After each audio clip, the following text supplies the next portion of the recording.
یسوع میں آپ کی سلامتی ہو۔ یہ آواز صرف ایک مسیحی کی نہیں بلکہ ایک پاکستان کے شہری کی ہے۔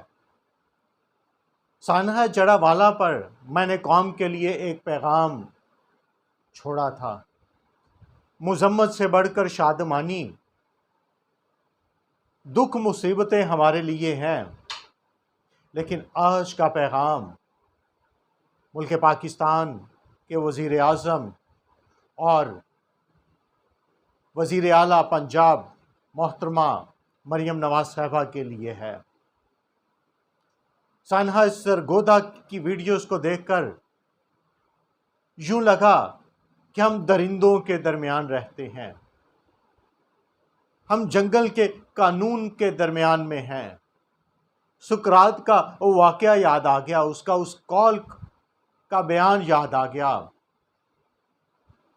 کہ قانون مکڑی کا وہ جالا ہے جس میں کیڑے مکوڑے تو پھنس جاتے ہیں لیکن بڑے جانور اسے توڑ کر نکل جاتے ہیں۔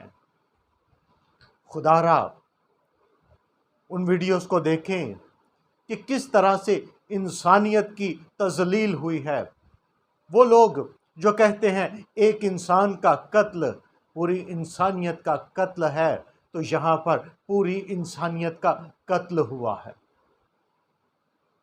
لاش کی بے حرمتی کی گئی ہے، اور لاش کو اٹھا کر لے جانے والوں کا بھی حال دیکھیں کہ کس طرح سے اس کو عزت دی جا رہی ہے جیسے کوئی جانور ہوتا ہے۔ مجھے ڈر ہے کہ ملک کے حالات اس طرف جا رہے ہیں کہ بہت بگاڑ آنے والا ہے، بغاوت ہونے والی ہے۔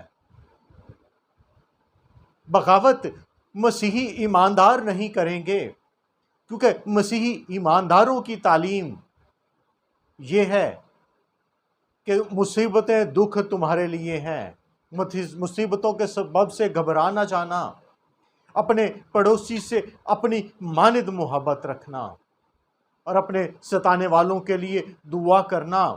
ایماندار اس بغاوت کا حصہ نہیں بنیں گے۔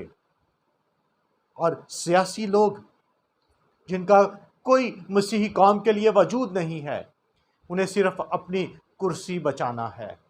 کچھ مذہبی اور سیاسی لوگ ہیں جنہیں اپنی دکانداری چمکانے کے لیے سیاسی لوگوں کا سہارا لینا پڑتا ہے۔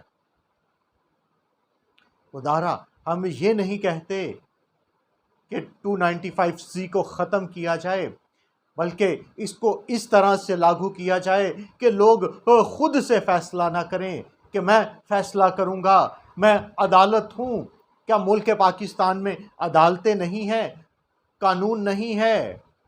لوگ اپنی ذاتی دشمنیوں کو نبھانے کے لیے لوگوں کا قتل عام کر رہے ہیں۔ قانون میں کچھ ایسی سخت پالیسیز قائم کی جائیں جس میں بے گناہ مظلوم لوگوں کا خون نہ بہایا جائے۔ 10 سال کی مسیحی بچیوں کو اغوا کر کے تبدیلی مذہب کا نام دیا جاتا ہے۔ خدا را ان باتوں پر غور کریں، ملک میں بغاوت کو نہ لائیں۔ بغاوت لانے والا ایک طبقہ ہے جو نہ مذہب کو جانتا ہے نہ سیاست سے تعلق رکھتا ہے۔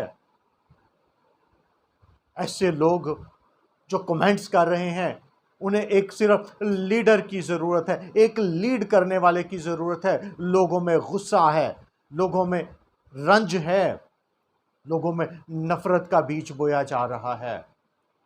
میں آپ سے التماس کرتا ہوں کہ اس بات پر غور کریں اور ایسا قانون بنائیں جس سے اس طرح کے واقعات دوبارہ نہ ہونے پائیں، کیونکہ مسیحی قوم کو گزشتہ کسی اس طرح کے معاملے میں انصاف نہیں ملا، فیصلہ نہیں ہو پاتا اور حالات بگڑتے جا رہے ہیں۔